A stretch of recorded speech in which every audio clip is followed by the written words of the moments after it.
Assalamualaikum warahmatullahi wabarakatuh. Halo teman-teman semua. Izin memperkenalkan diri. Perkenalkan, saya Randy Raifangga dari kelas PAI 5F dengan NIM 231169. Nah, dibuatnya video ini ditujukan sebagai pemenuhan tugas pada mata kuliah pengembangan kurikulum dari oleh yang terhormat yang diampu oleh Ibu Utin Mutia. Nah, yang mana video ini teman-teman berisi tentang jawaban dari 2 soal yang telah diberikan oleh Ibu Utin Mutia, MPD, kepada kami kelas PAI 5F. Nah, yang mana untuk soalnya sendiri ada 2 soal teman-teman. Soal yang pertama, menurut Anda, mengapa aspek penekanan pada kurikulum merdeka itu menekankan pada poin pengembangan profil pelajar Pancasila dan juga literasi numerasi. Nah, untuk soal yang nomor 2, misalkan nih, saya menjadi guru PAI. Nah, kemudian saya ditugaskan oleh kepala sekolah sendiri untuk memilih tema sustainability dengan isu penurunan kuantitas dan juga kualitas mohon maaf ralat teman-teman, dengan isu penurunan kuantitas dan juga kualitas air. Nah, maka dengan tema tersebut tadi, materi apa yang akan saya gunakan dalam pelajaran yang sekiranya cocok dengan isu tersebut, dan juga bagaimana cara saya mengimplementasikan materi tadi dengan metode proyek. Nah, baik teman-teman, berdasarkan dari kedua soal tadi, berikut jawaban dari saya. Nah, untuk soal yang pertama, menurut saya sendiri, mengapa kurikulum merdeka aspek penekanannya pada dua poin tadi. Nah, karena menurut saya sendiri penekanan ini dilakukan karena kedua aspek tadi itu dianggap sebagai landasan utama dalam membentuk siswa yang tidak hanya cerdas secara akademis, namun juga berkarakter kuat dan memiliki keterampilan hidup di zaman sekarang. Nah, pengembangan profil pelajar Pancasila ini juga bertujuan mencetak peserta didik yang memiliki integritas, gotong royong, kemandirian, kebinekaan global, sikap berpikir kritis dan juga kreatif. Nah, sementara untuk aspek dari literasi numerasi sendiri ditekankan untuk membekali siswa dengan kemampuan memahami, menganalisis, serta memecahkan masalah secara logis dan juga kritis dalam berbagai situasi dalam kehidupan sehari-hari. Nah, yang mana dengan penekanan pada kedua aspek tadi, siswa mampu beradaptasi dengan perubahan zaman yang ada di zaman sekarang.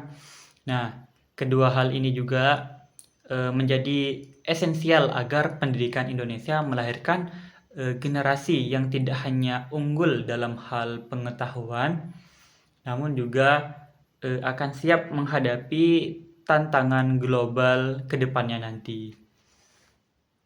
Nah, untuk soal yang kedua, misalkan saya jadi guru PAI, ditugaskan oleh kepala sekolah nantinya untuk memilih tema sustainability dengan isu penurunan kuantitas dan juga kualitas air tadi. Nah, materi apa yang akan saya gunakan?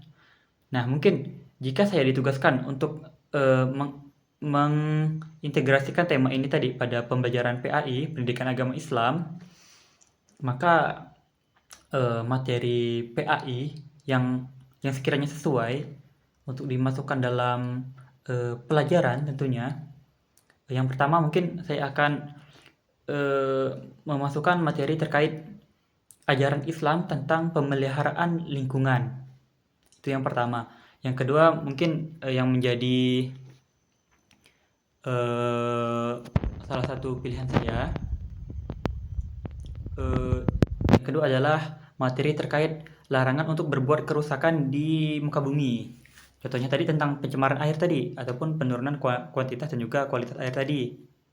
Nah, selanjutnya mungkin berperilaku hemat serta menjaga kebersihan air sebagai bentuk pengamalan nilai-nilai keimanan dan juga ketakwaan. Nah, mungkin untuk sebagai contohnya, materi seperti larangan untuk berbuat kerusakan tadi, atau yang bahasa Arabnya fasad. Nah, sebagaimana terdapat dalam Quran Surah Al-A'raf ayat 56 ataupun Quran Surah Ar-Rum. Nah, ayat 41 di sana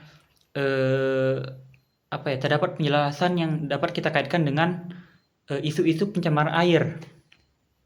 Nah, mungkin untuk materinya tadi ada beberapa yang saya sebutkan tadi untuk sebagai rekomendasi lah untuk saya sebagai guru PAI dalam mengintegrasikan isu tadi terhadap pembelajaran PAI. Nah, untuk rencana implementasi. Nah, di sini mungkin untuk rencana implementasinya pembelajaran berbasis proyek ini, mungkin saya nantinya akan mengajak siswa dalam kegiatan pembelajarannya itu kayak melakukan langkah-langkah nyata, kayak praktek langsung. Contoh misalkan melakukan investigasi sumber dan juga penyebab pencemaran air di lingkungan sekitar misalnya.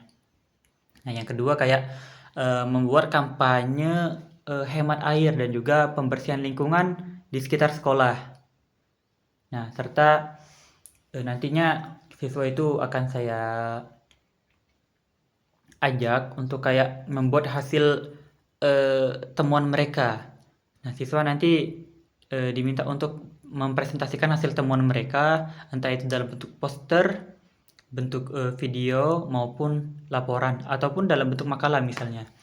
Nah, yang mana seluruh rangkaian kegiatan tadi, ataupun tugas-tugas yang diberikan tadi, adalah salah satu bentuk tugas proyek yang akan saya berikan kepada mereka.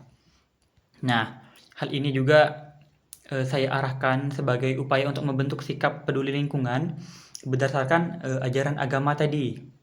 Nah, sekaligus juga mengasah kemampuan berpikir kritis siswa, kemampuan kolaboratif, kreativitas, melalui kegiatan menganalisis tadi, mencari penyebab mengapa air tadi bisa tercemar. Nah, dan ini juga sebagai dampak untuk pelestariannya dalam isu penurunan kuantitas dan juga kualitas air tadi. Nah, dengan beberapa langkah-langkah tadi yang saya sebutkan, diharapkan kegiatan pembelajaran yang saya lakukan tadi bisa menjadi kegiatan pembelajaran yang lebih kontekstual dan tentunya lebih bermakna bagi siswa, sehingga kegiatan belajar itu tidak hanya sebagai proses transfer pengetahuan saja, namun juga dapat membangun pemahaman yang bermakna bagi siswa dan juga aplikatif dalam kehidupan mereka. Nah, dan juga